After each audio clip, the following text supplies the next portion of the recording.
você está prestes a entrar para nossa Lista Negra! Bem-vindo, gente. Voltamos para a segunda temporada e hoje a gente está recebendo a nossa convidada, Michele Garcia. Ela é chefe. Apresente-se, Michele, para nossa galera. Bem-vinda, Michele! Obrigada pelo convite, meninas. Bom, vocês já me apresentaram. Eu sou Michele Garcia, sou chefe de cozinha. Hoje eu empreendo na área de alimentação voltada para a praticidade do dia a dia. Eu estudei muito na parte de alimentos funcionais. O que seria isso? Alimentos que facilitam a vida sem trazer aquele acúmulo de industrializados, processados. Então eu faço um trabalho também no Instagram, onde eu ensino receitas, pessoas a cozinharem de maneira mais leve. E estou finalizando a criação da minha escola de culinária. Nossa, que legal! Michele. E você, assim, você sempre sonhou em trabalhar com a culinária? Como que foi a escolha para você ir para esse caminho? Não, gente, eu sempre corri. Eu passava na frente, assim, de espetos, eu falo. Sabe aqueles espetinhos que fica assim na cidade? Eu passava e falava pro meu marido, Deus me livre eu trabalhar com alimentação. Deus me livre. Aí ele falava assim, ai, mas por quê? Porque eu venho de uma família de pessoas que trabalham na área da alimentação. Então, eu sempre soube que é um trabalho muito puxado. Só que eu só via aquela parte ruim, eu só via aquela parte que era difícil, cansativa. Eu só via os bastidores, não tinha aquela parte, não vou nem falar glamour, mas aquela parte da recompensa. Eu não via a parte da recompensa, porque eu sempre via minha mãe. Sua mãe que trabalhava, Sim, né? A minha mãe trabalhou, ela terminou de criar a gente trabalhando em cozinha. O meu pai, desde antes de eu nascer, até hoje ele trabalha no mesmo lugar, então ele é salgadeiro há quase 40 que anos. legal. Sim, e os meus tios paternos, todos, sem exceção, são da área da cozinha. Nossa. Então, as minhas duas avós também, tanto paterna quanto materna, elas são mais da área da gastronomia e eu queria tudo menos cozinha. Entendi. Mas assim, eu lembrei, eu tava até procurando aqui no meu celular uma frase da Maya Angelou, que ela é uma das maiores vozes da literatura, e ela é uma mulher preta. E ela fala assim, comer é tão íntimo, quando você convida alguém para sentar à mesa, quer cozinhar para essa pessoa, você está convidando essa pessoa para a sua vida. Eu concordo totalmente. Sim. Engraçado você citar a Maia, porque eu estou até terminando de ler o livro dela, é Os Pássaros. Eu sei porque os pássaros cantam na janela. Esse livro, ela retrata muito da experiência dela com a alimentação. No caso, ela retrata muito a avó dela, quando ela foi pro Kansas. E ela fala da avó dela com muito carinho durante as tardes que elas vão tomar chá e comer bolo.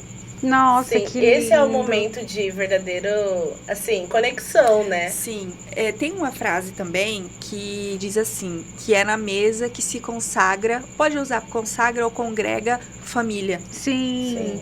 Porque é muito típico a família se sentar à mesa e aquela confusão, aquela gritaria, as pessoas Nossa, comem. lá em casa, até hoje, Sim. assim, todo mundo adulto, mas se tiver todo mundo em casa, todo mundo em volta da mesa. Tem que esperar todo mundo vir, sentar na mesa pra gente compartilhar a refeição. É habitual, assim. E realmente é um momento de alegria. A gente compartilha os momentos que a gente viveu durante o mês, durante a semana, durante o dia. Mas vocês têm isso, assim, aos finais de semana ou todos os dias vocês conseguem sentar na mesa? Aos finais de semana. A vida é tão corrida, né, gente?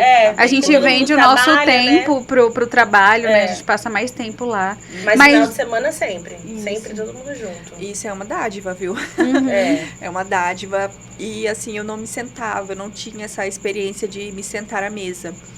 Eu aprendi logo depois que eu casei. Tem 9 anos que eu sou casada. E eu falo que muita coisa na minha vida não deu muito certo. Eu sempre falo essa frase. Mas se tem uma coisa que eu fui, assim, abençoada, foi com o meu casamento. Nossa, que lindo. Sério. O meu marido, na verdade, a família dele, assim, eles me acolheram de uma forma que, gente, eu não sabia, assim, não vou falar que forrar uma cama todo mundo sabe. Mas entre forrar uma cama e dar aquela, sabe, colocar a mantinha, colocar o capricho, o cuidado. Zelo, eu não tinha. E eles, por ser de uma família de sulistas, eles têm o hábito de sentar à mesa. Então, o café da manhã é um evento. É aquela mesa, assim, ó, cheia. Então, a minha sogra, ela tinha a maior paciência do mundo de me ensinar a compor, a organizar. Então, eu sou muito grata, porque eu não sabia. Quando você fala quando você chama alguém pra sentar na sua casa, sentar na sua mesa, realmente, tá? Pra fazer parte da sua vida, porque você compartilha, né? Você compartilha ali daquele pão, você compartilha daquele momento, igual você disse, da sua família. Que vocês contam, tipo, dá uma resumida de tudo que vocês podem. E eu não tive, quando criança, nada disso. Pra mim, era estranho acordar e tomar café. Falo café mesmo, café preto. Com todo mundo na Mas mesa, né? Se você se sentir confortável em falar, você acha que não acontecia isso, vocês não tinham esse hábito por causa da vida corrida cultura, dos pais de você, dos seus pais, ou porque não era essa cultura que vocês cultivavam dentro de casa? Olha, eu acho que não dá pra definir um ou outro, sabe? Eu acho que era um pouco de um conjunto de fatores. A minha mãe, por trabalhar muito, eu vim de uma periferia que nós tínhamos que, às vezes, ir pra debaixo da cama e tampar os ouvidos pra não ouvir o que estava acontecendo fora. Às vezes a gente ter que... A gente nem sei se pode falar isso, mas, né?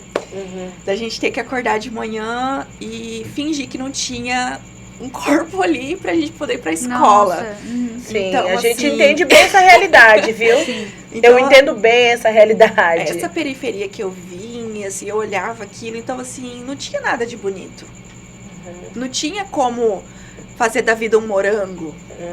A gente precisava... Não era viver, a gente precisava sobreviver. Então, quando os meus pais se divorciaram, a minha mãe, ela teve que tomar a frente de tudo. Ela teve que ser mãe 5 vezes. Eu não falo nem mãe nem pai, porque uma mãe, ela jamais vai substituir o lugar de um pai na vida principalmente de uma filha.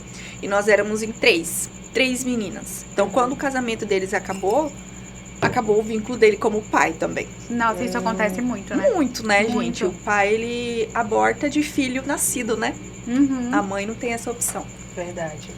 E minha mãe não tinha tempo pra fazer isso. Minha mãe não podia. Ou ela dava de comer pra gente, porque era 3 bocas pra alimentar. Ou ela ficava em casa e nos dava atenção. Então, a gente foi se criando. Sim. A gente foi se criando, assim, totalmente. E eu com 15 anos, eu tava até conversando a caminho daqui. Eu com 15 anos, eu já trocava folha de cheque em banco. Nossa. Foi nos negado ter adolescência. Eu tive adolescência. E eu lembro que pela primeira vez, quando eu saí de casa, assim, quando eu fui para outros lugares, né? E eu comecei a encontrar pessoas, assim, da minha idade, assim, na minha faixa etária de adolescente. Eu lembro que eu tinha colegas que falavam bem assim, ai, gente, eu não sei cozinhar, eu não sei fritar um ovo. Aí eu falava assim, gente, pra mim essa pessoa era rica. Porque pra mim não foi uma tipo assim, uma opção. Ai, não sou muito chegada a cozinhar, então não quero cozinhar. Pra mim, eu precisava fazer aquilo. Eu precisei aprender, porque a minha mãe, com 40 anos, foi pra faculdade, teve muita coragem. Nossa. E eu cuidava do meu irmão. E às vezes ela saía muito preocupada, sempre ligando à noite, pedindo pros vizinhos olhar a gente, sempre naquela preocupação, coração de mãe. Mas assim, eu ficava em casa, eu tinha que fazer comida pro meu irmão, eu não podia deixar ele. Então eu fui, e assim, não foi uma coisa que minha mãe falou, olha, você tem que aprender. Eu via que era muito corrido, eu via que minha mãe não tinha esse tempo, então eu ficava do lado da minha mãe e eu via. Então com 8 anos, às vezes o fogão era muito alto pra mim, eu colocava o banquinho lá, ia lá, amassava o alho, botava lá e fazia o arroz, né? Aí temperava a carne, fritava a carne. Porque não foi uma coisa assim que me foi assim, uma opção. É uma coisa que eu tive que fazer. Porque se eu não fizesse, não ia ter como, Você é mais velha, sabe? do meio, como que é? Eu sou a irmã mais velha, acho que fica meio óbvio isso assim, né? Sim. Quando começa a falar. Sim, porque... a gente entende isso por causa de... Eu me lembro, no caso, eu sou a mais nova, eu sou a sortuda. Mas eu tenho uma tia que é 2 anos mais velha que eu. Eu lembro que teve um momento lá que ela estudava de manhã, ela amava estudar de manhã, todos os amigos dela estavam lá. Aí um dia minha avó falou assim pra ela, olha, agora você vai começar a estudar à tarde porque não tem ninguém pra cuidar da Gisele, você vai cuidar dela. Ela chorou acho que uma semana seguida.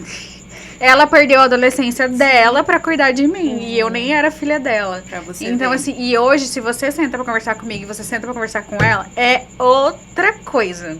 Porque eu tive a oportunidade de sonhar, de viver, de brincar. Ela não, ela é extremamente séria. Tanto que ela é gerente financeira. O dia que eu vou visitar ela, e eu falo assim, nossa, você é muito séria. Ela, eu sou financeira, eu não sou publicitária, eu não sou obrigada a rir pras pessoas. Então é totalmente assim. Ela encarnou muito cedo a adulta que ela precisava ser. Sim. Pra que eu pudesse não ser. Eu compreendo isso que você tá dizendo, porque eu não tive essa fase da passear no shopping, sair à tarde para estudar, fazer trabalho de casa com as amigas, ninguém nunca ia na minha casa. Primeiro que nossa casa era uma situação tão precária que a gente morria de vergonha de convidar as pessoas. Criança tem muito disso, né? A gente acaba se envergonhando da realidade. Hoje, claro, nesse momento que eu vivo, jamais eu teria essa vergonha. Mas eu não tive, porque minha primeira carteira de trabalho, ela foi assinada quando eu tinha 14 anos. Então, com 14 anos de idade, eu já era responsável pela alimentação das minhas 2 irmãs menores. Então, eu já era responsável pela renda familiar da minha família, né? Então, assim, é uma carga muito grande e eu não culpo a minha família de forma alguma. É a minha história, eu não tinha escolha e muito menos a minha mãe. Porque a mulher, eu falo, apesar de ainda não ter filhos, a mulher, ela é cobrada de todas as formas. Todas as formas. A minha mãe, eu tô com 32 anos. A minha mãe, com 32, ela já tinha uma filha adolescente de 15. Imagina, né? Gente, eu não dou conta. Eu fico pensando, se eu tiver uma criança, o que eu faço com essa criança? Talvez também seja por isso de eu ter tanto medo de gestar, de ter um filho, de achar que não vou dar conta, porque é muito difícil. Muito difícil. Então, eu não tive nada disso. Eu sou uma pessoa mais séria. Agora que eu estou me permitindo, depois de muita terapia... Ah, sim, com certeza. Gente, né? façam terapia. Façam terapia. Eu faço terapias desde os meus 19 anos de idade. Nossa. E eu não consigo ficar sem. Às vezes eu dou uma pausa de uns 6 meses, 4 meses, mas eu sempre retorno. E eu não... Foi me tirado, assim. Eu queria muito fazer IFMT, sabe? Meu sonho também, né? Era o sonho da minha vida, entrar no IFMT. E eu não fui aprovada, porque eu não tinha condições de pagar pra fazer cursinho, né? Porque era muito concorrido. Era muito concorrido. Realmente. E aquilo, durante muitos anos da minha vida, eu fui muito frustrada. Eu falei, não, eu vou conseguir um concurso de bolsas. E aí eu sempre gostei de estudar. Sempre fui muito curiosa. Até livro de receita da Ana Maria, se desse da minha mãe, eu lia. Porque eu sabia que aquilo de alguma forma ia me ajudar. E foi assim que você começou a se aproximar, então, da culinária? Não, foi não. Não, né? Não, porque... Não foi não. Vixe, foi muito tempo depois. Muito tempo. Eu peguei e passei num concurso de bolsas no... Gente, vocês lembram que tinha um simuladão da Gazeta? Sim, eu lembro. Eu fazia tinha todos. Tinha o simuladão da Gazeta. Era um prêmio, um carro, Era um amiga. prêmio, era um Celta. Era assim, era uma coisa era um espetacular Celta. na Acho que você não cidade. morava aqui ainda, amiga, você tava nos Estados Unidos. Não. Você já tava aqui? Eu acho que eu tinha ido pra São Paulo. Ah, tá. Eu não fui pros Estados Unidos ainda, não. Não, você morava mesmo? Na China? Não lembro. Não, era não. algum país. Não. Quase igual, né? Não, só visitei e voltei. Tá bom, né? Eu fazia, eu gabaritava. Aí eu falei, cara, quer saber? Eu vou tentar fazer um concurso de bolsas do Sim. Gente, eu tinha 15 anos, tá? E eu queria muito. Eu fui aprovada com 80% de desconto na bolsa pra fazer aqueles cursinhos pré-vestibulares pro Enem. Olha a maturidade, né, que a gente adquire tão cedo. Cara, se hoje você chegar na minha sobrinha, na minha prima, né, de 14 anos e falar pra ela, olha, você sabe como que faz, como que você se inscreve? Ela vai ficar, o quê? Mas edita um vídeo aqui pra postar, então, né? gente. Faz a dancinha aqui. Com 13 anos, 14 anos, eu tava lá procurando como que eu poderia me inscrever no IFMT, qual que era o melhor cursinho pra fazer. Sim. como pode, né? Assim, os valores, eles estão ficando um pouco invertidos. Quando eu falo isso, eu me sinto uma senhora de 80 anos. Eu também. Mas, de fato, eles estão. Então, assim, eu sabia que era através da educação que eu ia mudar minha realidade. Resumindo a história, eu consegui a bolsa de estudos e a minha família não tinha condições de pagar. E eu Os 20%. Os 20%, que na época, em 2009, era coisa de R$180, assim, era absurdo o valor, assim, sabe? Era coisa... Era mesmo. E eu falei, cara, e eu já não falava com o meu pai já há algum tempo, porque eu fiquei muito chateada da forma como tudo aconteceu, né? E eu falo que eu fui me humilhar, hoje eu vejo que não, eu fui... Fazer com que ele fizesse a obrigação dele, a obrigação né? de Vamos pai, deixar Seu né? direito. O meu direito. E eu não tenho vergonha nenhuma de falar isso, tá? Nenhuma, porque a minha mãe foi muito forte em fazer o que ela fez com 3 mulheres dentro de casa, no bairro que eu morava. E quando eu cheguei, eu falei, por favor, eu só quero estudar. Gente, eu falo isso assim, eu lembro como se tivesse sido hoje à tarde. Eu falei, eu só quero estudar. Ele falou assim, se fosse dinheiro pra outra coisa, eu te dava. Nossa. Ele não tinha o que acredito. falar, né? Não tinha acredito argumento. que ele falou isso. Sim. Ele soltou qualquer coisa que veio. E na mesma semana, ele fez algumas coisas que eu fiquei sabendo, tipo, coisa de Cuiabá, Chapada, de táxi, sabe? Ou seja, ele tinha condições. Claro que tinha. Por que eu tô dizendo tudo isso? São coisas que ninguém sabe. Porque tudo que eu consegui foi através da educação pública. E através do mérito meu, da minha vontade. O meu castigo, a minha mãe me dava livro.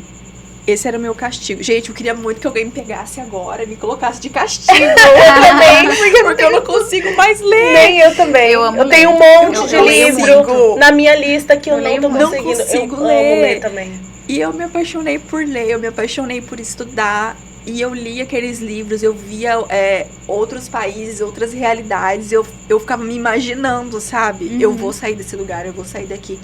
Falei, quer saber? Eu vou encontrar uma forma. Aí eu comecei a fazer aqueles cursinhos por... Corresponder? Telecurso 2000. Era tipo esse, mas era do estado de Mato Grosso. Era tipo o Cuiabá Veste. Sei. Mas era NT Veste. Sim. Eu trabalhava de manhã, estudava à tarde e à noite eu fazia cursinho.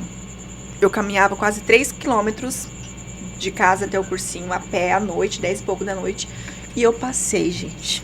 Nossa. Ai, que maravilha. Eu tive uma bolsa de 60% de desconto. Como eu já trabalhava, eu podia pagar a outra parte. Aí você fez gastronomia? Não, eu fiz gestão de pessoas. Tá. Michele, por que você fez gestão de pessoas?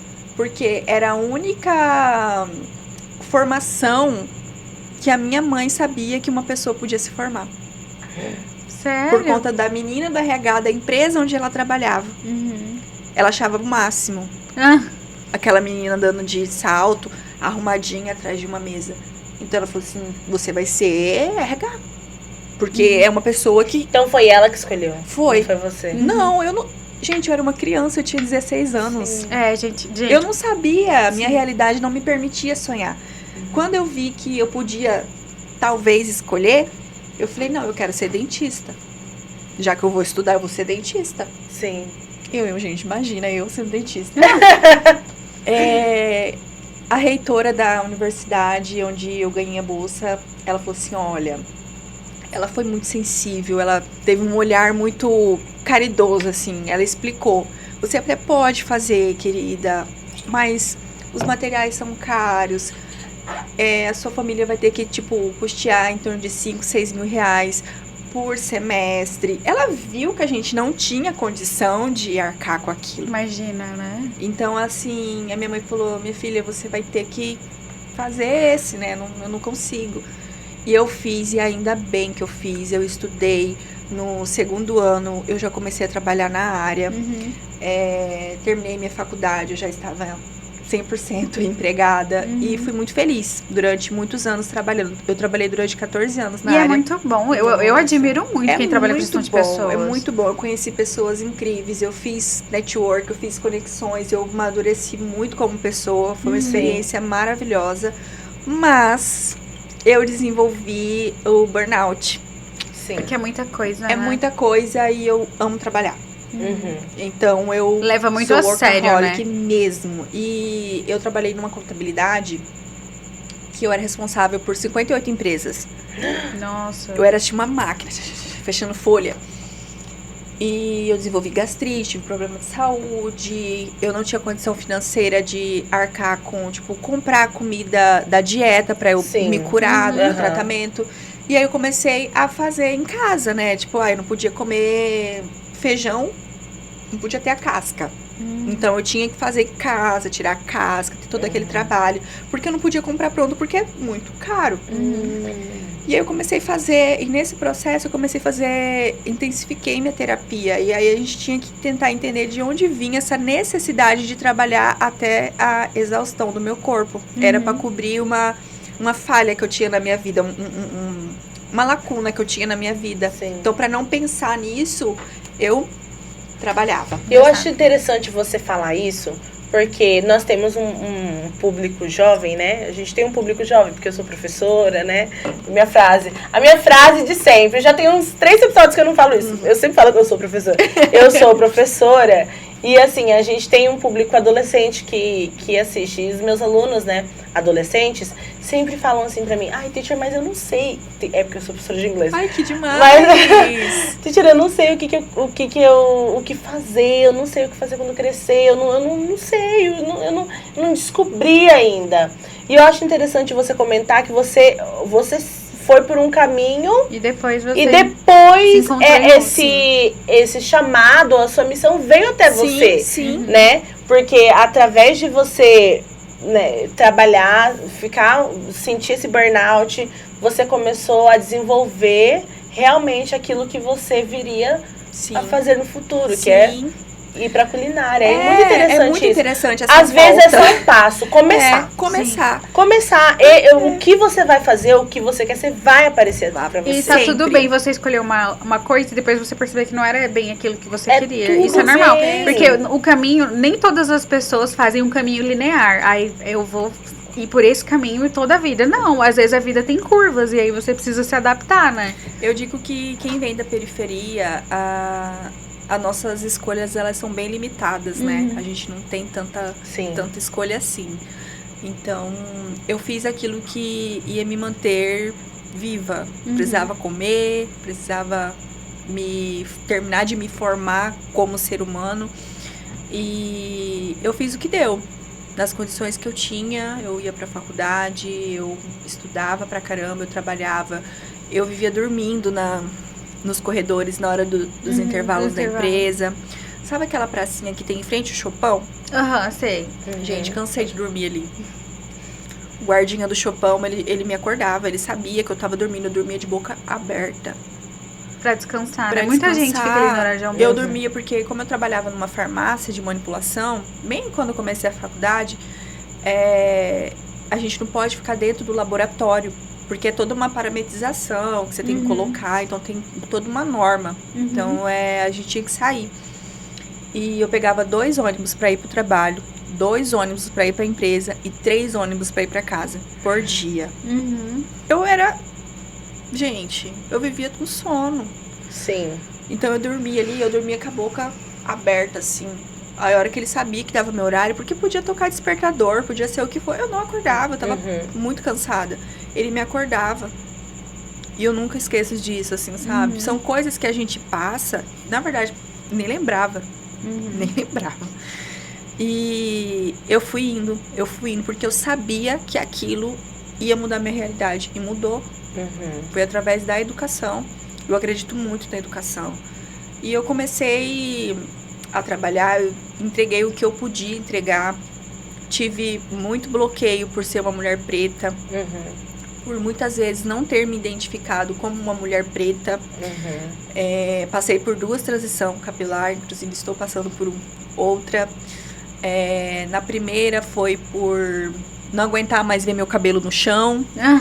Cai muito, né? Cai muito, alisamento, né? Cabelo extremamente fino. Na segunda vez foi por estafa de trabalho. Sim. Mas eu sempre falo que a mulher, nós mulheres pretas, nós somos muito sexualizadas. Sim, demais. Então, Demais. se você é uma mulher preta que não é competente, você só serve para alguma coisa. Exatamente. Dentro de uma empresa onde só tenha majoritariamente os cargos mais altos são Pessoas de homens. brancas, E homens brancos. pessoas brancas. Então eu tinha que mostrar que eu era boa 5 vezes mais. Sim. Sim. Se alguém me perguntasse alguma coisa, eu não tinha a opção de eu vou ver. Não, eu tinha que saber ali naquele momento, na hora. Então tudo pra mim nunca foi tão fácil assim. Imagino que pra muitas pessoas, imagino Sim, que pra pra vocês nós, também não foi. Só que eu não entendia isso. Eu não conseguia me saber que por que pra mim era daquela forma e pra outras meninas não era. Porque eu sou preta. Sim. Não tem outra, né? Não existe outra. E a questão do... Eu nunca sofri assédio escancarado. Era aquela coisa Velada. sabe? Uhum. Aquela coisa velada, aquelas coisas encostadinhas, aquelas piadinhas. Uhum. Eu sofri uma vez, assim, um preconceito muito escancarado, que eu fui fazer um processo seletivo na última empresa que eu trabalhei, que foi uma das melhores empresas que eu já trabalhei na minha vida. Foi uma mãe pra mim. Eu cheguei, fiz a ligação, convidei, né, a candidata e tal. E quando eu cheguei na recepção, eu falei, oi, tudo bom? Você é a fulana? Ela, sim. Falei, vamos pra sala? Gente, ela me olhou assim. Você que é a Michele? Eu falei, sim, vamos lá pra sala, processo seletivo? Ela, nossa, eu te imaginava completamente diferente. Te imaginava super alta e loira. Gente, ela falou isso. Ela verbalizou. É porque para as pessoas Vocês acreditam? Isso é o racismo estrutural que a gente fala tanto. E as pessoas não acreditam nisso. As pessoas falam que é mimimi. E por ironia do destino, o meu marido é branco. Do olho azul. Teve uma vez que nós fomos à praia e o cara chegou conversando com meu marido em inglês. Nossa, achou que você era brasileira, tipo exportação. Sim. Mulher de gringo. E ele... E meu marido entrou na Na onda, né? Começou a conversar com ele, assim, trocar umas palavras com ele. Aí, assim, eu comecei a entender que... Às vezes as pessoas nem percebem, como você disse, tá aquela coisa estrutural, enraizada. E assim, eu também tive várias, acho que todo mundo, né? Todo mundo que é preta já passou por isso. Infelizmente, acontece muito. Às vezes, é raro, mas acontece. Entrava em contato com a pessoa pelo telefone, né? E assim, as pessoas têm a visão de que o preto da periferia tem aquela forma de falar. Aquela forma de falar com gírias, de ter, sabe, uma forma assim muito coloquial, né? Sim. Que não tem nada de errado em relação a isso, né? Sim. Normal. Mas quando você tá no ambiente de trabalho, ou você tá trabalhando, você tá mostrando profissionalismo, obviamente que você vai usar outro tipo de linguagem. E aí, quando eu falava por telefone, era aquela, tipo assim, tá, tudo bem. Quando eu chegava, mesma coisa. Meu Deus, era você que tava no telefone? Você não consegue Nossa, esconder. sua voz é tão diferente no telefone. Sabe, é muito velado. Deixa eu contar, amiga. A gente foi num show, o Lista Negra foi convidado pra cobrir um show e tinha um artista internacional lá. Olha. Aí a querida foi entrevistá-la. Abriu, assim, um corredor. Pra ir, porque ela, tipo, todo mundo, ela conversando com ele fluente, e assim, Sim. no maior papo, e todo mundo parou, assim, pra ficar olhando. Porque as pessoas acham que pessoas da periferia também não sabem falar inglês, né? E ela é... Olha que Ai, eu demais. muito orgulho. Não tem esse Muito acesso, orgulho. né? Infelizmente, é essa visão que as pessoas têm. Se você é preto, se você vem da periferia... Você tem que ter uma história triste pra contar. A gente até tem, mas não precisa. Não precisa. Não tem necessidade. Não precisa. E você falou uma coisa assim muito interessante. Hoje eu fiz um atendimento de personal chef na casa de uma cliente e eu estava conversando com a mãe dessa cliente. Ela foi professora de sociologia, filosofia, não tenho certeza, agora durante muitos anos. E ela falou assim, Michele, as pessoas não precisam saber que você está passando por dificuldade ou que você tem uma história triste para contar. Eu tô conversando hoje com vocês aqui de forma muito aberta, porque é o objetivo. Pra inspirar, né? Pra inspirar. Sim. É a minha história. Mas, se eu chego num lugar, cara, eu não vou ficar contando história triste. Sim. O mundo já tem dificuldade demais. Eu quero mostrar o que eu sei, o que eu posso aprender. Eu quero falar de projetos, eu quero falar de um futuro muito melhor para mim, para minha família. Não ficar contando que quando eu era criança, a gente tinha que ir atravessar a ponte caía, e a gente chorava. Gente, passou já, 30 segundos depois tá no passado. Sim. Pra mim E já assim, uma coisa que eu passo muito é de ser encarada como a preta metida, porque eu não deito pra ninguém. Eu sei exatamente os pontos fortes que eu tenho, eu sei exatamente os pontos negativos que eu tenho. Então eu entro de cabeça erguida nos lugares. Eu acho que esse título de a preta metida já é super racista. Eu já assumi, eu sou preta vida. metida mesmo, querido. Beijo. Tipo assim, por que pelo fato de eu ser preta, eu não vou reconhecer o meu valor, eu não vou ter o meu direito de me colocar de uma forma mais imponente, ou de falar do meu lugar, falar do meu valor. Eu sei o que eu tô falando, no caso, né? Eu sei, eu estudei pra isso, eu tenho técnica, eu estou falando porque é assim. Sim. Interessante você dizer isso, porque você não é tão retinta, né? Você não tem os traços. E uma vez uma pessoa quis me elogiar. Ai, você nem é tão negra assim. Você nem é tão negra assim. Nossa, você nem é assim. Você não tem a boca assim, você não tem o nariz assim, a sua testa não é assim, como se nós, pretos, fôssemos definidos apenas por esses traços, entende? Na minha família é e como se fosse algo pra você sentir vergonha disso. Eu tenho muito orgulho. Não. Se eu fosse mais retinta, eu ia ter muito mais orgulho ainda. Então, assim, não sei de onde que... na verdade, a gente sabe de onde que vem, né? A gente sabe da onde que vem esse pensamento das pessoas de que você ser colocado... Na verdade, acho que hoje em dia até, né, se tem mais umas... Não, nem sempre, mas às vezes tem até uma sensibilidade maior. Mas quando eu era adolescente, gente, na escola eu era a única menina preta. Porque assim, uma das únicas, né, da minha sala. Porque eu estudava numa escola elitizada, era pública, mas é elitizada. Eu acho que todo mundo sabe qual que é. Ela é super elitizada, ela tem um parceria ali com a igreja católica, né? Sim, então... entendi. E aí, na época, quando eu entrei lá, eu entrei no quinto ano, quinta série. Gente, um dia...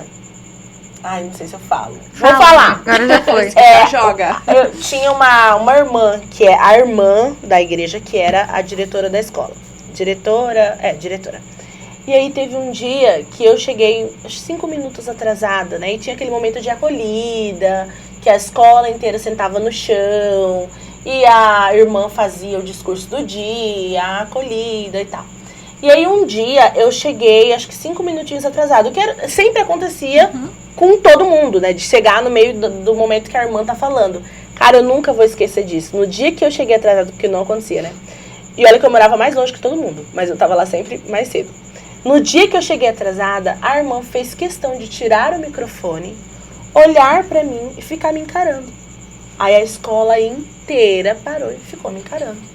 E eu entrando na escola super sem jeito, super, tipo, ela ficou me encarando, tipo assim, desaprovando o fato de eu chegar atrasada, né? O que todo mundo fazia o tempo todo. E eu cheguei, a escola inteira ficou me encarando. Gente, foi assim, eu nunca vou esquecer essa imagem, não tira essa imagem da minha cabeça. Então, e aí já era uma escola super, sabe, maioria de pessoas brancas ali, eu me senti, sabe, pior ainda naquela situação. Você foi o evento, né?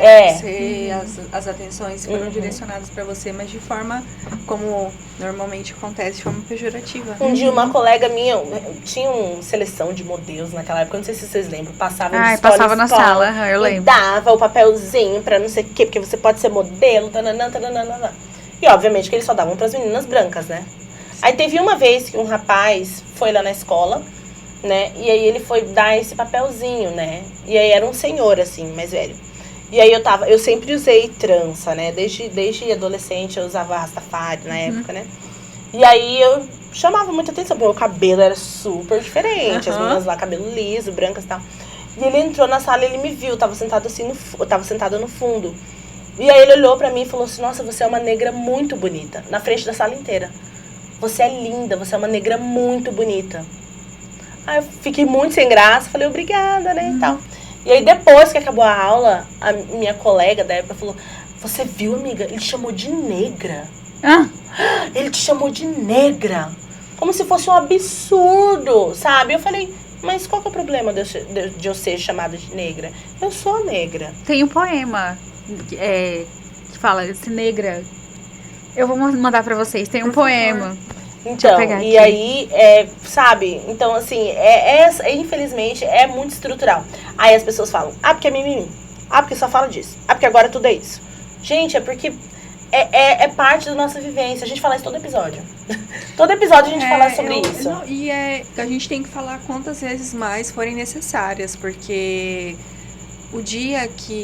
Eu não acredito que um dia a gente vai, assim, acabar de vez com o racismo. Não acredito. Eu gostaria de ser mais positiva, mas a realidade não demonstra isso. Porque algo que aconteceu mexeu com a estrutura, com a formação do mundo. Sim, com certeza. Foi algo muito forte que pode passar o ano que for. Não existe reparação. Não existe reparação para isso. Infelizmente. Mas, e você, na área que você se encontra hoje em dia, como que é pra você? Como que você chegou até esse momento, né? Você falou pra gente da sua jornada ali, que você teve que começar a cozinhar pra você mesmo, por causa da sua dieta.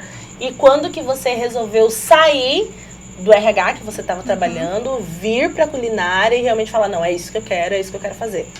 Quando eu comecei a fazer as marmitas, né? As marmitinhas saudáveis, eu comecei a levar pro trabalho e muitas pessoas ficavam perguntando, nossa, que legal, quem faz? Eu falava, sou eu. Aí uma amiga ou outra pedia, eu dava, traz amanhã pra mim, eu comecei a dar. E aquilo as pessoas começaram a me pedir. E eu e meu marido, a gente tem um projeto, a gente tem um sonho junto, que ele não pode trabalhar às 10 horas, né? Porque a gente fala 8 horas, mas não quer 8, né? São 10. Ele não pode. E a gente estava recém-casado, então para eu conseguir ajudá-lo a concluir esse sonho que ele tem, eu ofereci para ele que a gente ia fazer as marmitas no sábado e no domingo, e que o valor que era para ele entrar com a renda da nossa família, a gente ia conseguir através da venda das marmitas. Nossa, que legal. E aí a gente fez uma conta ali, a gente precisava vender 10 kits por semana, que no caso daria no mês 40 kits, né, por cada semana. É um valor X, nem lembro qual valor era um valor bem pequeno, porque isso foi em 2019. Já ia cobrir a parte dele da renda da família. E esse acordo nosso foi validado e tal, a gente sonhou, estruturou tudo. Só que na primeira semana a gente vendeu 40 kits. Nossa. Foi na primeira. Era uma demanda, né? Era uma demanda muito reprimida. Então, assim, eu falei, olha que interessante. Eu tinha que chegar do trabalho todos os dias e fazer mais comida, porque as pessoas ficaram pedindo, sabe? Aquela questão de indicação. O Instagram, ele tava começando a acender, assim, sabe? As pessoas ficavam marcando, eu não sabia usar. Teve uma época que o Instagram fomentava conteúdo sobre comida saudável. Nossa, muito. Eu peguei essa época. Entendi. Então, assim, eu dei um boom. E, modéstia à parte, a nossa comida era diferente, porque a gente não era comida fit, era comida saudável. Eu pegava a Maria Isabel e transformava ela em saudável. Usava um arroz integral, o corte mais magro. Porque o sabor, ele tem uma memória afetiva, né? Exato. Não dá pra você falar, você vai comer só frango cozido. Aí vai ter que ser peito e só pode sal do Himalaia. Não dá, não é a nossa realidade. E aí eu transformei isso. Quando eu vi, eu estava passando mais tempo na cozinha, ou quando eu estava no trabalho, eu passava também mais tempo pensando na empresa. No caso, a gente tinha criado a Espiaí, na época era Espiaí Fit. E isso a gente começou em setembro de 2019, quando foi em novembro de 2019, eu e meu marido, a gente falou, olha, a gente vai ter que sentar e começar a pensar para eu começar a pedir, na verdade, começar um projeto para eu me desligar da empresa, porque eu tinha um cargo de gestão, eu tinha um cargo de coordenação de gestão de pessoas, então, querendo ou não, é um cargo Sim. mais difícil para Sim. você realocar pessoas. Eu cuidava, tinha as filiais, era um grupo grande. Então, eu não podia simplesmente chegar num dia e falar, amanhã eu não venho mais. Não, fora que a sustentabilidade financeira ficaria prejudicada, né? Exato, a gente Eu tinha acho que super validar importante aquilo, a né? gente focar isso, se você tá pensando em fazer uma transição de carreira igual ela fez, fazer isso de forma planejada, né? Com Não certeza. precisa ser de hoje pra amanhã, De é ter forma muita alguma. calma. A melhor né? forma de empreender é começar a empreender no CNPJ de outra pessoa. Gente, isso parece ser, nossa, usar de má fé? Não, você precisa validar. Para você ter certeza de que algo vai dar certo, você tem que validar. Eu não podia pegar uma empresa que eu tinha, um cargo que eu tinha plano de saúde para mim e para meu marido. Eu tinha cartão de alimentação, eu tinha vários benefícios, eu tinha a liberdade de, hoje eu não vou trabalhar por conta do meu cargo de gestão. Uhum. Eu tinha acesso direto com os donos. Eu tinha um cargo legal. Eu não podia trocar tudo isso por algo que, uma fantasia. Sim. Então, a gente sentou e conversou. Falei, vamos começar a fazer uma transição. Vamos começar a juntar dinheiro, organizar Gradativamente, juntar né? nossas finanças, tudo certinho. Para que em junho de 2020 eu faça meu desligamento. Sim. Ok, tudo certo. Foi dezembro, eu tive minha primeira crise de burnout, que eu tive a paralisia do meu... Eu tinha Nossa. 24 anos. Eu tive a paralisia do meu lado direito. Eu acordei um dia, tomei café, estendi roupa e acordei com a mão, meu rosto todo torto, Paralisado. assim, paralisado. Ali foi o meu primeiro sinal. Que eu tava trabalhando muito na empresa e também trabalhando com as marmitas. E eu não entendi o primeiro sinal. Eu ignorei. Aí eu pedi férias. Passou as festas de final de ano, eu pedi férias de 15 dias. Eu tava com férias quase 2 anos sem tirar férias. Nossa. Pedi férias, fiquei um período em casa e falei, cara, isso aqui, eu consigo fazer isso aqui dar certo. Aí quando foi em janeiro, eu cheguei no meu ex-patrão e falei, olha, eu vou ter que contratar alguém pra começar já pegando as coisas de agora. Pra você treinar, né? Pra eu treinar, porque era muita informação. E comecei a treinar, a pessoa veio, em fevereiro a pessoa começou na empresa, é uma pessoa de muita confiança. Eu falo que o dia que eu puder, eu vou contratar ela pra trabalhar pra mim. Que é uma funcionária excepcional, fora da curva. E, Tamires, se você estiver assistindo, amiga, você sabe Beijo, que, ó, Tamires. você é maravilhosa. Eu vou só ouvir um áudio do meu filho. Imagina. rapidinho. Com licença, gente. E aí eu peguei e comecei a fazer esse plano. Só que eu caí da escada em fevereiro, final de fevereiro. Meu Deus! Eu caí da escada. Durante as férias. Não, eu já tinha Já tinha voltado. acabado? Ah, tá. Eu caí da escada e eu torci, fiz uma luxação no meu pé que eu tive que ficar literalmente de molho, assim, sabe? Eu tive que parar. Nesse período começou a pandemia. Meu. Março de 2020. E aí eles aceleraram o meu desligamento. Era pra acontecer em junho, aconteceu em março. Porque a empresa, a gente ficou, né, aquela situação, a gente não sabia o que ia acontecer no meio do lockdown. Eu não queria ser desligada, porque eu falei, como assim? Eu não tenho pra quem vender no lockdown, e agora? Só que não teve jeito. Falou assim, ou você aceita o desligamento agora, ou você vai ter que pedir depois pra sair. Só que aí eu não imaginava que ia começar o lockdown. Então eu fui obrigada. Aí no meio disso tudo, eu falei, cara, isso aqui vai ter que dar certo. Eu só tinha a empresa pra fazer dar certo, era a minha única fonte de renda. Ainda bem que a gente já estava nos organizando financeiramente, tive toda a rescisão, né? Então, Nossa, assim, eu ainda fiquei bem. amparada, Sim. fiquei no seguro-desemprego. Então, assim, a gente conseguiu se manter.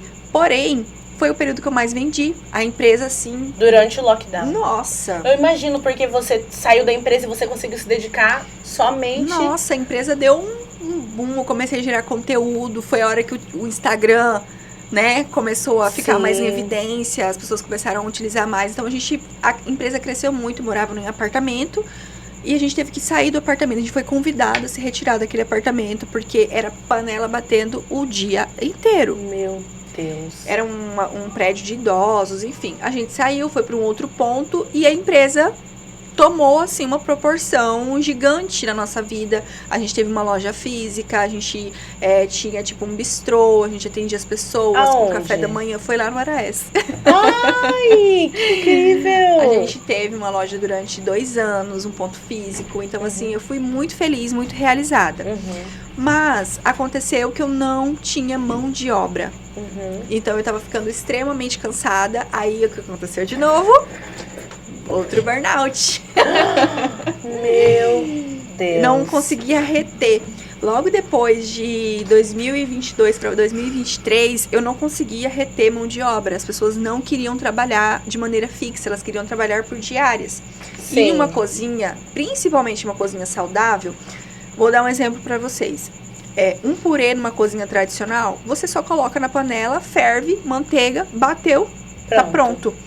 Numa cozinha saudável e marmita congelada, você precisa descascar, cortar, tem um ponto de cozimento, você não pode utilizar a gordura, não pode usar manteiga, não pode usar laticínio, você não pode bater no liquidificador, porque senão ele vira um chiclete. Na hora de congelar, ele vai coagular, ele vai virar tipo um isoporzinho. Então, assim, tem toda uma técnica, né? Toda uma técnica. Então, assim, eu precisava de muita mão e eu não tava tendo essa mão.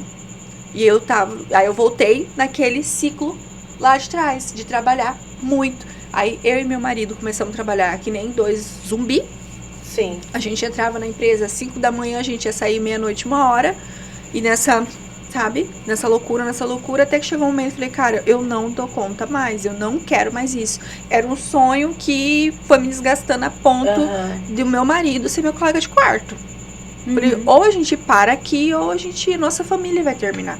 Sim. Aí foi nesse momento que a gente decidiu parar. Aí eu chamei Deus de novo para uma conversa. Falei, Deus, é o seguinte, todos os nossos recursos financeiros foram colocados para abrir essa estrutura dessa empresa, porque a empresa era gigante, gente. Eu tinha câmara fria.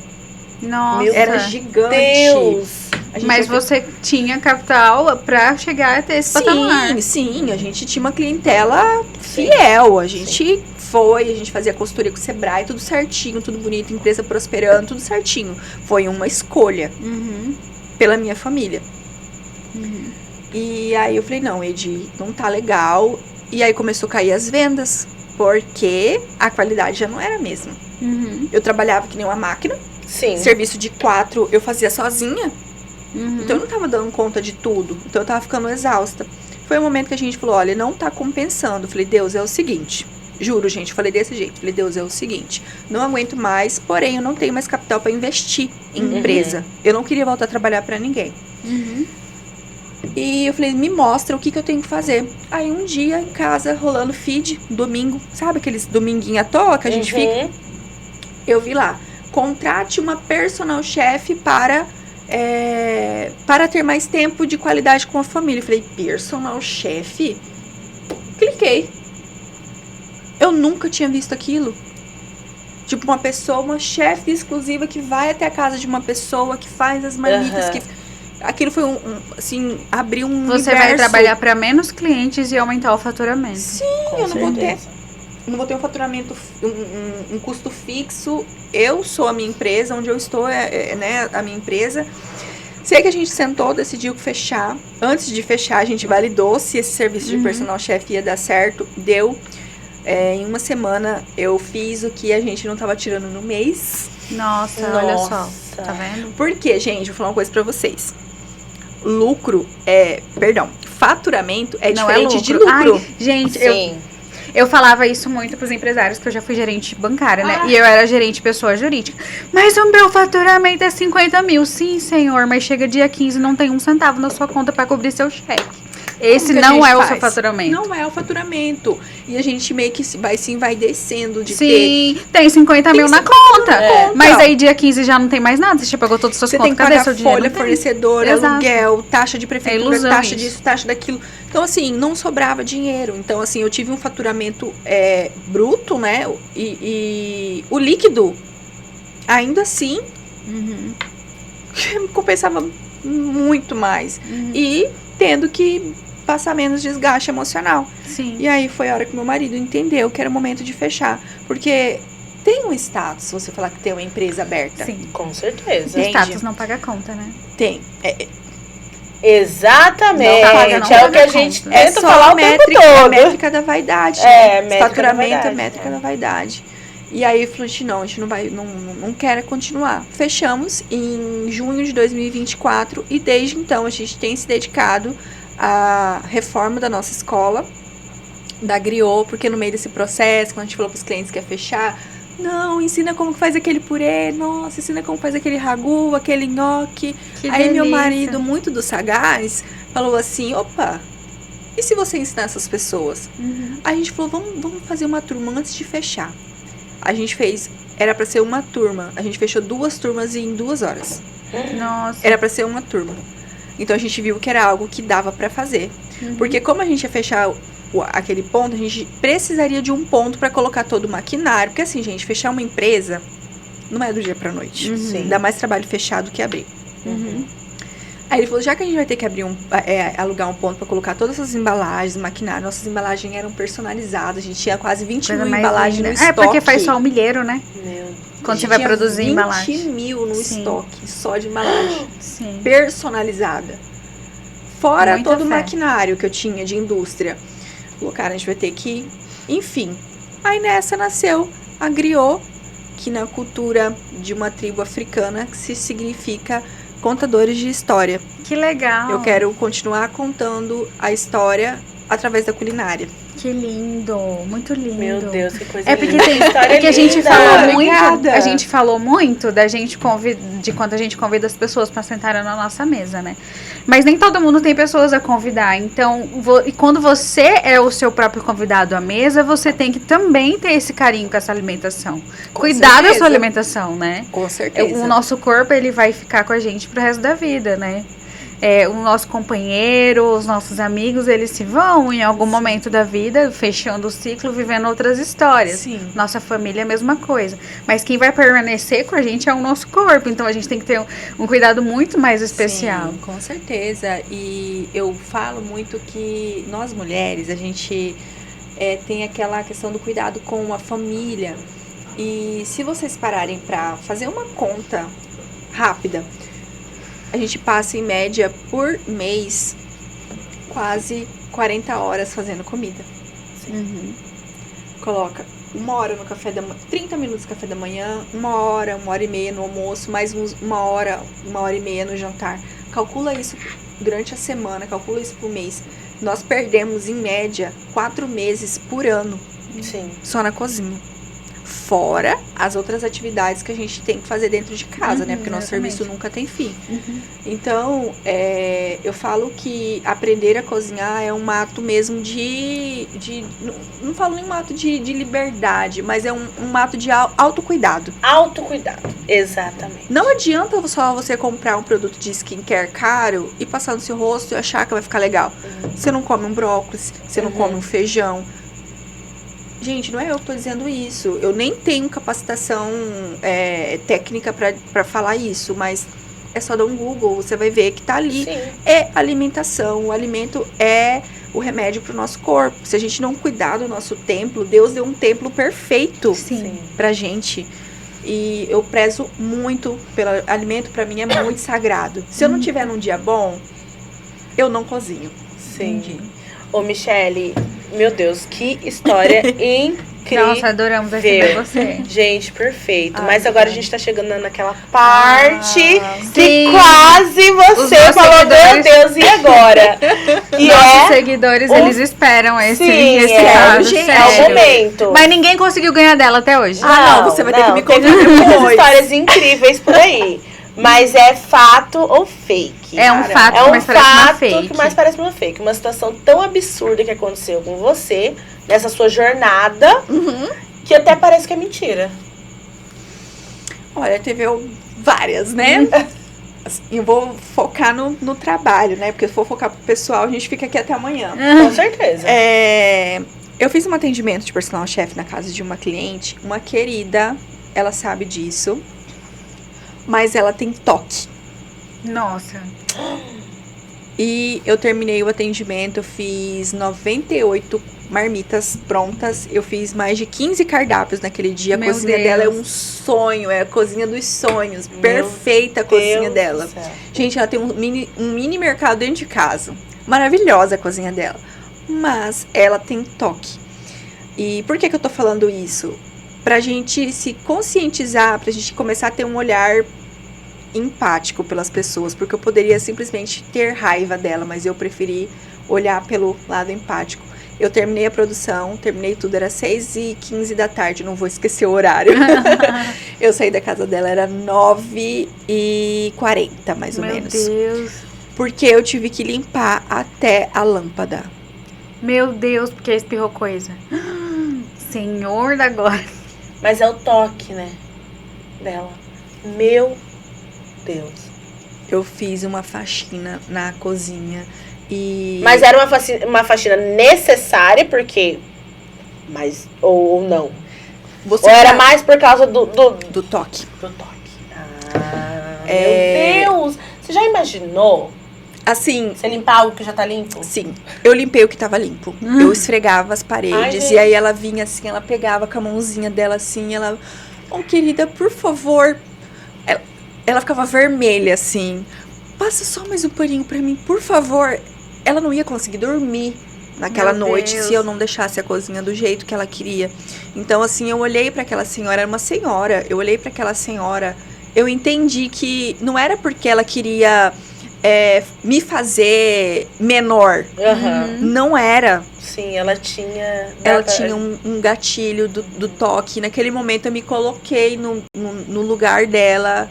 Eu entendi o que ela queria, sem ela precisar me dizer que ela A gente precisava exercita daquilo. muito a nossa sensibilidade, né? Muito. Então a gente consegue, às vezes, você ter a visão ou o olfato, o paladar, pra sentir que aqui tem algo, Sim. né?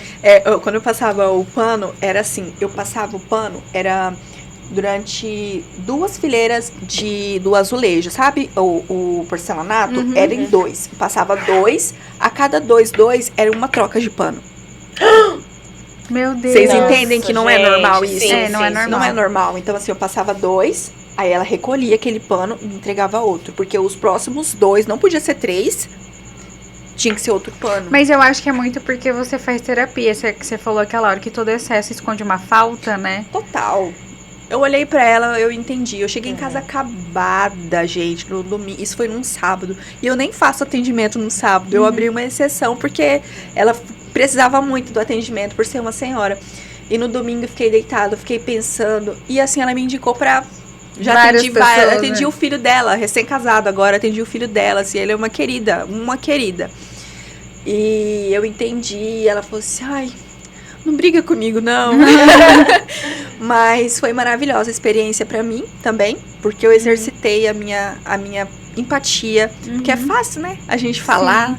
Ai, sororidade, empatia, ai, que lindo. Mas na hora que é pra você fazer... Você não É aí faz. que... Exatamente. E assim, às vezes eu paro pra pensar e assim, falo, gente, caramba, isso realmente aconteceu? Será que a Michelle de 15 anos atrás teria Teria essa atitude, É. né? Coisas que serviu são mais pra mim. maturidade. Sim, serviu mais pra mim mesmo do que propriamente pra ela. Sim. E Ai, é isso. Michelle, que maravilhoso. A gente só tem a agradecer. A gente agradece Passa muito rápido, pelo seu né, papo. gente? Passa muito Rápido. rápido. Passa Nossa. muito rápido. Nossa, a conversa às vezes já tá tão boa que você já vê 2 horas. Meu Tem que Deus. ter parte 2. É Caramba. verdade, tem que ter parte 2. Mas muito obrigada, meninas. Obrigada o trabalho de a você, vocês é Michelle. impecável. E Obrigada continuem, por ter tá? Obrigada. Muito, Senhoras e muito senhores, obrigada. Michelle Garcia acabou de entrar para a nossa Lista Lista Negra. Gente, corre pra seguir a Michelle no Instagram. Sim, a gente vai arroba colocar o dela Instagram tá dela aqui. Corre lá, você que precisa de um personal chefe. Ai, Por muito favor, chique gente. também, né? Você faz pra festas também, Faço. eventos? Eventos, Que legal, eventos né? exclusivos, um evento pra 8, 5 pessoas. Eu faço interação, sabe? Tipo, noite de massas, eu fico ali colocando a massa no prato dos Que delícia. convidados, interagindo. É bem legal, um trabalho bem legal. Que incrível, obrigada. Tchau, Michelle. gente. Até mais. Tchau, Bye, tchau. bye. Tchau.